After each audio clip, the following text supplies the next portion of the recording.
Assalamualaikum teman-teman. Berjumpa lagi dengan saya, Kak Korita. Kakak ada fasilitator Laboratorium Multimedia Pembelajaran di UIN Sunan Kalijaga, Yogyakarta. Nah, sekarang Kak Korita mau tanya kepada adik-adik semua, untuk apa sih kita menuntut ilmu? Kenapa kita sebagai seorang muslim diwajibkan untuk menuntut ilmu? Hayo, ada yang tahu nggak kenapa? Nah, sebelumnya kita mulai pembelajaran kali ini dengan bacaan basmalah bersama-sama. Bismillahirrahmanirrahim. Dan selanjutnya lihat video kakak ya sampai selesai. Terima kasih.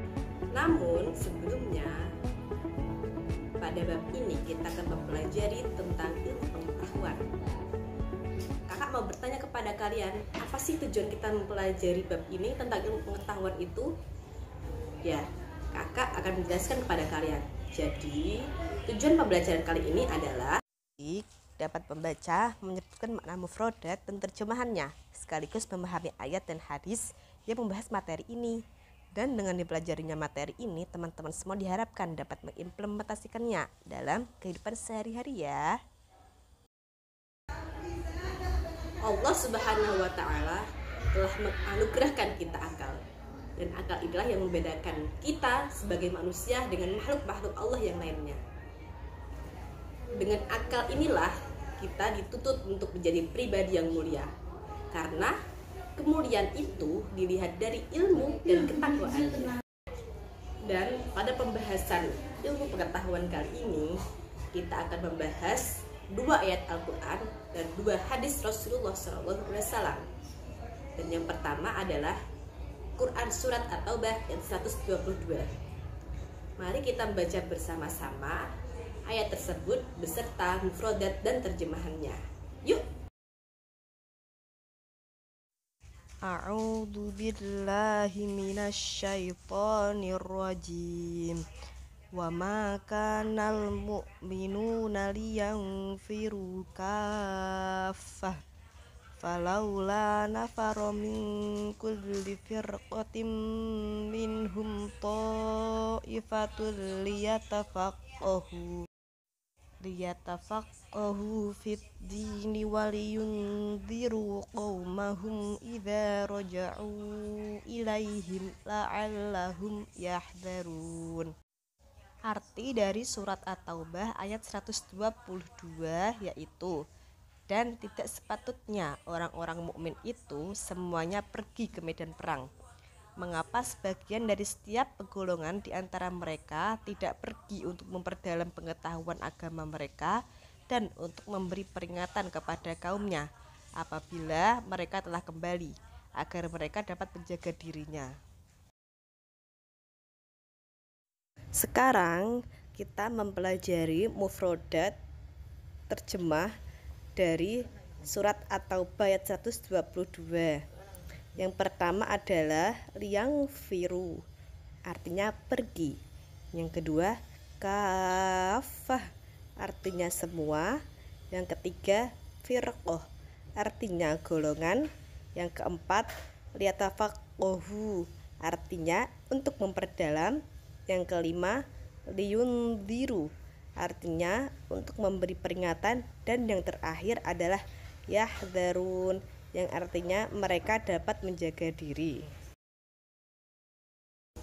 Dan dari terjemahan ayat tadi, padahal ya teman-teman, beberapa orang itu sedang mengajar agama di padang pasir. Maka orang-orang munafik itu berkata, celakalah orang-orang pada padang pasir itu. Dan dalam sebuah tafsir Al-Maraghi dijelaskan bahwa orang-orang mukmin dituntut untuk tidak mengikuti peperangan, karena peperangan hukumnya fardu kifayah, dan perang sendiri itu akan menjadi wajib jika Rasulullah SAW yang mengarahkan mereka untuk berperang. Jadi teman-teman, pada surat At-Taubah ayat 122 ini menjelaskan dan mengisyaratkan bahwa orang mukmin itu diisyaratkan untuk mendalami agama dan mengajarkannya kepada orang lain. Mengenai hal ini, betapa beruntungnya mereka ya. Kenapa?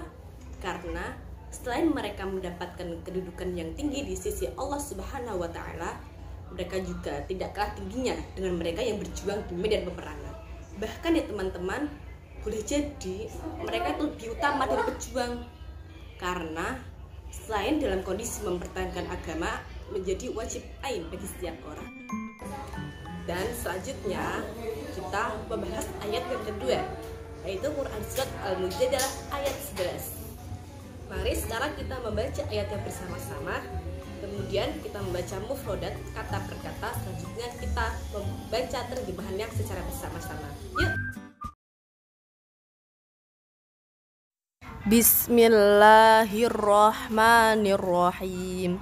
Ya ayyuhalladzina amanu idza qila lakum tafassahu fil majalisi fafsahu yafsahillahu lakum wa idza qila shuzu fanshuzu yarfa'illahu alladzina amanu minkum walladzina utul ilma darajat wallahu bima ta'maluna khabir. Terjemahan dari Quran Surat Al-Mujadalah ayat 11 yaitu, wahai orang-orang yang beriman, apabila dikatakan kepadamu, berilah kelapangan di dalam majlis-majlis, maka lapangkanlah, niscaya Allah akan memberi kelapangan untukmu. Dan apabila dikatakan berdirilah kamu, maka berdirilah, niscaya Allah akan mengangkat derajat orang-orang yang beriman di antaramu dan orang-orang yang diberi ilmu beberapa derajat. Dan Allah Maha teliti apa yang kamu kerjakan. Jadi teman-teman, ayat ini itu turun pada hari Jumat ketika Rasulullah SAW berada di tempat khusus yang berisi orang-orang yang mengikuti perang Badar karena besarnya jasa mereka. Ketika majelis berlangsung, datang para sahabat yang mengikuti perang Badar dan sahabat-sahabat Nabi yang lainnya. Mereka pun mengucapkan salam. Tapi mereka yang sudah datang dari tadi, mereka tidak bergeser sedikit pun. Jadi sahabat-sahabat yang baru datang tadi, mereka berdiri terus. Pada akhirnya Rasulullah SAW meminta para sahabat yang datang terlebih dahulu untuk bergeser, untuk mengambil tempat lain. Rasulullah memberikan tempat yang dekat dengan beliau untuk dan khusus orang-orang yang mengikuti perang Badar. Jadi teman-teman, di dalam surat Al-Mujadalah ayat 11 ini ada dua kesimpulan. Yang pertama yaitu etika di dalam majelis. Jadi sahabat-sahabat yang datang terlebih dahulu, mereka lebih baik mengutamakan para sahabat-sahabat yang mengikuti perang Badar, karena itu berarti mereka, sahabat-sahabat terdahulu, memuliakan tamu-tamu sahabat yang lebih utama karena mereka mengikuti perang Badar. Yang kedua yaitu manfaat beriman dan berilmu. Jadi Allah itu sangat memuliakan orang-orang yang beriman dan berilmu. Allah mengangkat derajat mereka lebih tinggi di antara makhluk-makhluk yang lainnya. Sebagai contoh, kita bisa menyaksikan orang-orang yang menguasai di dunia ini adalah orang-orang yang berilmu. Itu tandanya Allah Subhanahu wa Ta'ala mengangkat derajat mereka. Jadi teman-teman, antara iman dan ilmu itu harus seimbang. Sebagai contoh, jika kalian menjadi dokter, jadilah dokter yang beriman. Nah teman-teman, sekarang kita akan membahas lebih lanjut lagi mengenai ilmu pengetahuan.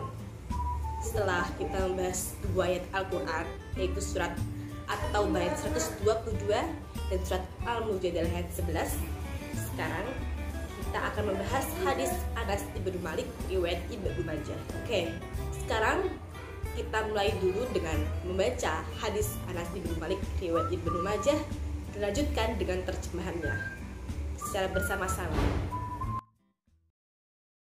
An Anas ibnu Malik qala Rasulullah sallallahu alaihi wasallam thalabul ilmi faridatun ala kulli muslimin, rawahu Ibnu Majah. Dari Anas bin Malik berkata, Rasulullah bersabda, menuntut ilmu adalah kewajiban bagi setiap muslim, riwayat Ibnu Majah. Jadi di dalam hadis ini itu mengandung bahwa menuntut ilmu itu adalah kewajiban asasi pada setiap individu manusia. hukum mencari ilmu syar'i adalah fardu kifayah. Terkadang mencari ilmu itu hukumnya menjadi fardu ain. Batasannya adalah ketika seorang individu akan melakukan ibadah. Ibadah yang mana? Ibadah yang akan seorang individu itu akan melakukannya. Adapun ilmu yang tidak akan dilakukan pada saat itu, hukumnya masih sama, yaitu fardu kifayah. Dan untuk pembahasan yang terakhir pada pertemuan hari ini, yaitu adalah hadis Abdullah ibnu Amr riwayat Ibnu Majah. Seperti biasa, kita akan membacanya bersama-sama, kemudian dilanjutkan terjemahannya. An Abdillah ibnu Amr wa anna Nabi sallallahu alaihi wasallam qala ballighu anni walau ayah wa hadithu an bani Israil wala haraja wa man kadzaba alayya muta'ayyidan falyatabawwa'u maq'adahu minan nar. Artinya dari Abdullah ibnu Amr, dan sesungguhnya Nabi Muhammad SAW telah bersabda, sampaikanlah dariku ilmu meskipun satu ayat Al-Quran, dan kisahkanlah hal-hal terkait dengan Bani Israel, dan itu tidak masalah berdosa. Dan barang siapa berbohong dengan menyandarkan kebohongan tersebut kepadaku secara sengaja, maka tempatnya ada di neraka. Hadis riwayat Ibnu Majah.